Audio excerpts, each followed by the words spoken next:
Hi, my name is Yıldız Ilkin. I'm the author of Blue Mountain Mist. I am doing another entry today, and this one has to do with the cycle of life.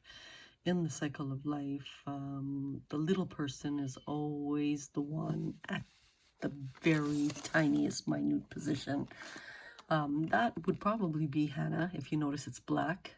Black is symbolic with Hanna for being a black head or being, which is native, or being a Muslim female in black, or being raised as a white Negro, or for 1,000,000,000 reasons, black. Being Black Earth, some of her 70 journals contain a lot of verbiage on the word black, and the biggest one is something with Judaism and its history. But we're starting off, and it's always, the little guy eats up the other smaller guy, and then the one above it eats up the one before that, and it becomes a cycle of life until the biggest ones eat up Hanna, which is part of C3's history, not realizing that minuscule one actually represents Sky, and Hanna beat up all of these fishes by representing Sky. And that was the most interesting component of C3's history. It illustrates the cycle, but this cycle doesn't stop here.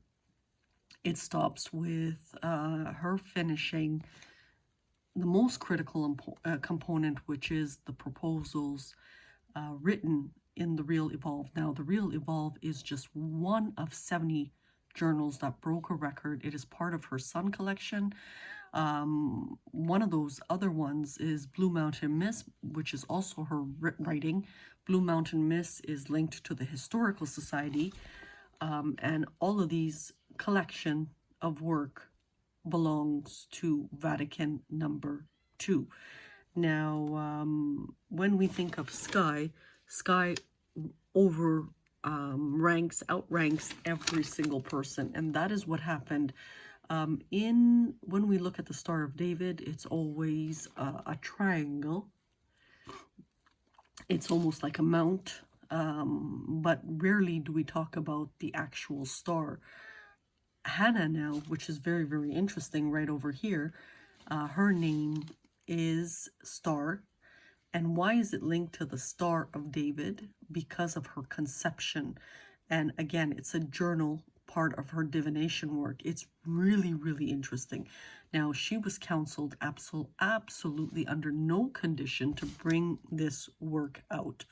However, what she's trying to do is she's actually trying to give a summary of the work in a 12-skit movie.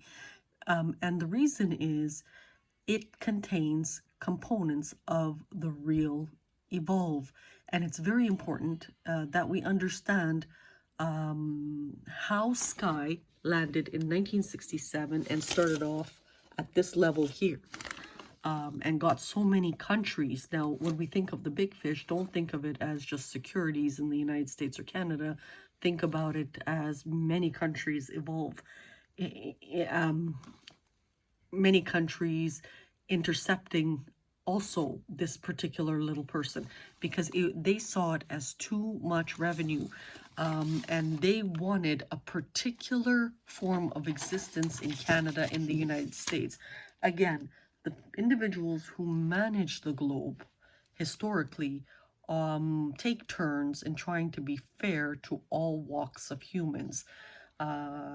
However, it crossed the boundary of national security for the countries. So what was the one right thing Hanna did at the very, very beginning? Hanna got the police involved, the regular police. So she walked into an office. She said, Mr. Officer, I am going to do something major. I need you to keep an eye on me. He in turn contacted his superior, who in turn contacted securities, who in turn got many countries involved. So it was this really ugly cycle. The problem is she didn't produce all of the work.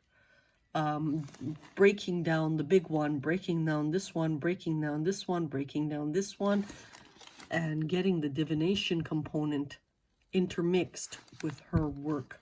And again, by her doing this, it's not just entertainment, it's a complete 360 turn to protect this little guy always and forever, which completes the Star of David. So when we think of the star, we're thinking about the bottom half of it, not just a mountain with an eye on it.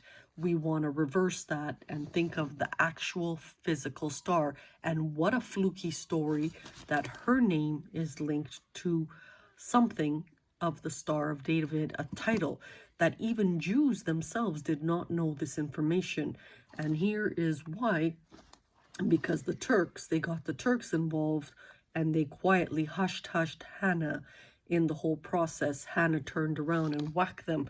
That is how this really ugly circle occurred. Now, why was she very aggressive with the bigger guys? She was aggressive because they kept injuring the little ones, and that was the biggest issue in this whole C3 component, that we had a fantastic opportunity to make such a difference for humanity with the Alaskan levee break and her evolution journals. Now, again, these things are not coming out. It's scheduled for 20,000 AD as per the council of the big players. She's okay with that. But what she's trying to do is give every little person involved a summary overview of the not just the divination story, but what is coming, part of her sun collection, which she was called a converter. So she's known as a converter. Now, the converter goes two ways. Converter can be someone who converts large-scale projects of land that she's working on presently. Converter can also mean something divination-wise, where you convert and you become an evil, wicked witch and kill off everybody just for injuring Hanna, the little people. That is the way she sees it now. These guys are not going to find it funny, but she finds it funny because when they do it, it's okay. But if she does it, it's not okay.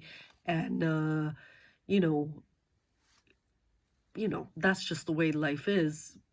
She's actually bigger than this guy here because she represents sky. And that's where we're going to end it off today. We are trying to push a different type of existence, and we have the opportunity to do that because this little person, even though she got horrifically injured, is still living, and that is the key. We want to better the planet, and they have to sort of relent and just sort of realize this person was very, very poisonous, and to spit her back out so she can actually finish the summary, the movie, the interactive, whatever she can. So that is where we are today. Thank you for your support.